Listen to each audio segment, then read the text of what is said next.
வணக்கம் மகளே. இன்றைக்கி நாம் பார்க்க போகிறது வந்து ஒரு 16 அடி விசிறி வலை. இந்த வலை வந்து ரொம்ப பெரிய வலையாக இருக்கும். இந்த வலையை உடைக்கிறதுக்கு உங்களுக்கு தனித்திறமான எக்ஸ்பீரியன்ஸான ஆட்களுக்கு மட்டும் இந்த வலை பார்த்திங்கன்னா வேறு லெவலில் இருக்கும். இந்த வலை வந்து முழு அகலத்தை உடைச்சின்னா ஒரு மீன் கூட்டத்தை அப்படியே அள்ளிடலாம். அந்த அளவுக்கு வேறு லெவலில் இருக்கும் அந்த வலை. இதோட திக்னஸ் பார்த்தீங்கன்னா 0.32 mm. இதை வந்து நிறைய வீடியோவில் நான் காமிச்சிருக்கோம். 12 அடி வலையாக பார்த்துருப்போம், இல்லைனா 13 அடி வலை, 15 அடி வலை இந்த மாதிரி பார்த்துருப்போம். இது வந்து ஒரு 16 அடி வலை. இதோட கண்ணு சைஸ் பார்த்தீங்கன்னா 2.5 விரல் போகும், 45 mm. 45 mm 2.5 விரல் போகும். இது 2.5 விரல் கூட சொல்ல முடியாது, ரெண்டு விரல் தான் இருக்கும். அந்த அளவுக்கு இது அவ்வளோ சின்ன மீன்லேருந்து பெரிய மீன் கரெக்டாக ரோகு மாதிரி எல்லா வகையான மீன் பிடிக்கலாம். ஜிலேபி மீன் பிடிக்கலாம். ஆறு, கடல், குளம், குட்டை, ஏரின்னு எல்லா இடத்துலையும் யூஸ் பண்ணுறதுக்கான ஒரு சூப்பரான விசிறி வலை இது. இந்த கஸ்டமர் வந்து எனக்கு 16 அடி வலை தான் வேணும் அப்படின்னு. நாம் பொதுவாக வந்து 15 அடி வலை தான் நிறைய பண்ணுவோம், 15 அடி வலை, 12 வலை. ஸோ இவர் வந்து 16 அடி வலை தான் எனக்கு வேணும்னு கேட்டதால் இந்த வலை ரெடி பண்ணியிருக்கோம். 18 அடி வரை 20 அடி வரைக்குமே நான் கட்ட 20, அதுக்கு மேலே கூட கட்டலாம், அது பிரச்சனை இல்லை. ஆனால் போடுறது யார் போட முடியும்? ஏன் அந்த அளவுக்கு இப்போ பெரிய வலையெல்லாம் உடைக்க முடியாது. இந்த கயிறுலாம் பார்த்தீங்கன்னா முறு கயிறு கொடுத்துருக்கோம். பாருங்கள், வலையம் பாருங்கள், வலையெல்லாம் வேறு லெவலில் சூப்பராக இருக்கும். பாருங்கள், இது கட்டுற விதமே வேறு லெவலில் இருக்கும். அதுதான் நம்மளுடைய ஸ்பெஷலு. இது வந்து பார்த்தாலே தெரிஞ்சிடும் இது என்னோடய வலை தான் அப்படின்னு. ஏன்னா இந்த மாதிரி வந்து நான் மட்டும் தான் கட்டுவேன். அந்த அளவுக்கு நல்ல வேறு லெவல் குவாலிட்டியாக இருக்கும். இதை பாருங்கள் எப்படி இருக்கும் அப்படின்னு. இது வந்து என்ன ஆனாலும் அவுந்து வரவே வராது. இந்த கயிறும் பிடிங்கின்னு வராது. நீங்கள் நிறைய இடத்துல வாங்குறீங்கன்னா இந்த கயிறு வந்து கல்லில் மாடிச்சு இழுத்தானா உள்கயிறு வந்து பிடிங்கின்னு வந்துடும். அந்த மாதிரி இது வந்து என்ன ஆனாலும் பிடிங்கின்னு வராது. வந்து ஒரு வாரத்துக்குள்ளே இது வந்து பிடிங்கின்னு வந்துருச்சு அப்படின்னா நானே ஃப்ரீயாக கட்டித்தரேன். உங்களோட கொரியர் சார்ஜர் சேர்த்து, திருப்பி அனுப்ப கொரியர் சார்ஜர் சேர்த்து நானே போட்டு ஃப்ரீயாக கட்டித்தருவேன். அந்த அளவுக்கு இது வந்து என்னால் கேரண்டியாக சொல்ல முடியும். இதுவும் அவுந்து வராது, இதுவும் அந்த அளவுக்கு வேறு லெவலில் இருக்கும். ஸோ எல்லாத்தையுமே நான் கட்டுற வலைகளுக்கு வந்து என்னால் கேரண்டியாக சொல்ல முடியும். இப்போ இந்த வலையை வீசி பார்க்குறேன் எப்படி அப்படின்னா பாருங்கள், இது வந்து ஒரு 16 அடி வலைன்னா கையே சேரல பாருங்கள். இதை விட திக்னஸான வலையும் 15 அடி வலை கூட நிறைய பேர் கேட்குறாங்க. இதுக்கே கை வந்து ஒன்றா சேரல. ஸோ வலை வந்து நல்லா கைக்கு பிடிக்கிறது கச்சிதமாக இருந்தால் தான் வலை வீசுறதுக்கு நல்லா ஒரு கான்ஃபிடெண்ட்டாக வலை வீச முடியும். சரிங்களா? எப்படி இருக்குது பாருங்கள். ஸோ இது மாதிரி வலை வந்து இதுவே வலை இருக்குன்னா, இப்போ இது திக்னஸான வலையாக இருந்தால் 15 வரலாம் எப்படி இருக்குன்னு பாருங்கள். இது வந்து கையில் பிடிக்க முடியாது, வீசுறதுக்கு ரொம்ப சிரமமாக இருக்கும். இந்த வலை வீச போதும் எப்படி அப்படிங்குன்னு.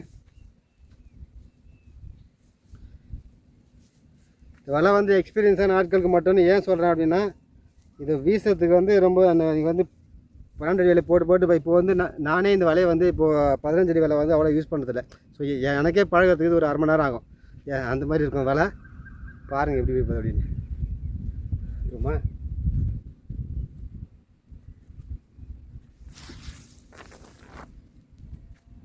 வலையடி போச்சு, காற்று இந்த போய் எதில் அடிக்குது. வலை முழுசாக வந்துருச்சு. ஏன்னா கொஞ்சம் வலை வந்து அப்படியே நின்றுச்சு, ஒரு அடி வலை மட்டும் அப்படி நின்றுச்சு. ஸோ காற்று வீச தசையில் வீசினா செமையாக போயிருக்கு வலை. இது மாதிரி தான் அந்த பெரிய வலை இல்லை, எதிர்காற்றுல வீசினா அந்த அளவுக்கு எதுவும் எழுது.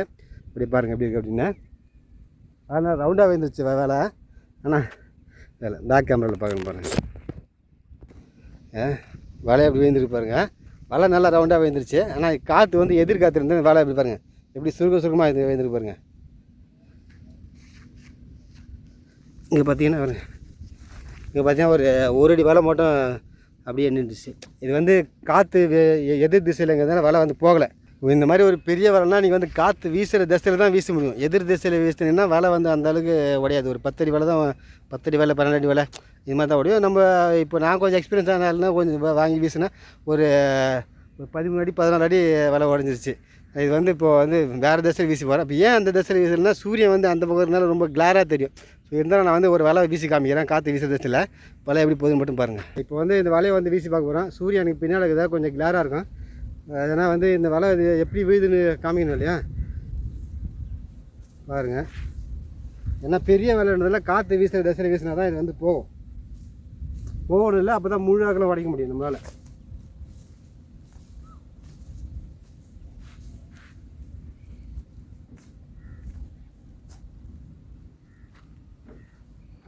பார்த்துலாமா?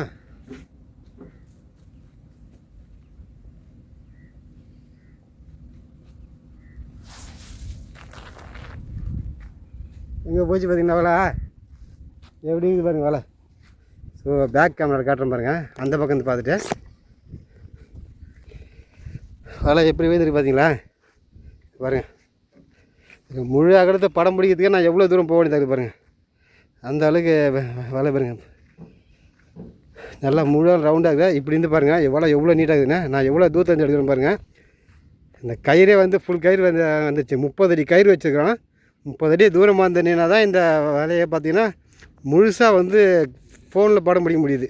நான் 30 அடி நின்றுட்டுருக்கேன், தூரமாக நின்றுட்டுருக்கேன். அப்போ தான் வந்து இது வந்து முழுசாக படம் பிடிக்க முடியுது. அந்த அளவுக்கு வலை அகலமாக இருக்குது. 16 அடி வலைனா அப்படியே நின்று 32 அடி வரும். ஸோ இந்த வலையோட அகலம் பாருங்கள் எப்படி இருக்குன்னு. ஒரு மீன் கூட்டத்தையே அள்ளிடலாம் அப்படியே. அது மாதிரி வலை வந்து சூப்பராக வந்துருக்கு பாருங்கள். அப்படி பாருங்கள் எந்த அளவுக்கு இங்கே பாருங்க வலை வரைக்கும் வந்திருக்கு. அந்த அளவுக்கு வலை வந்து சூப்பராக இருக்கும். இந்த வலை வந்து விலை என்ன அப்படின்னு கேட்டிங்கன்னா, இந்த வலை வந்து 7000லேருந்து ஸ்டார்டிங் ஆகுது.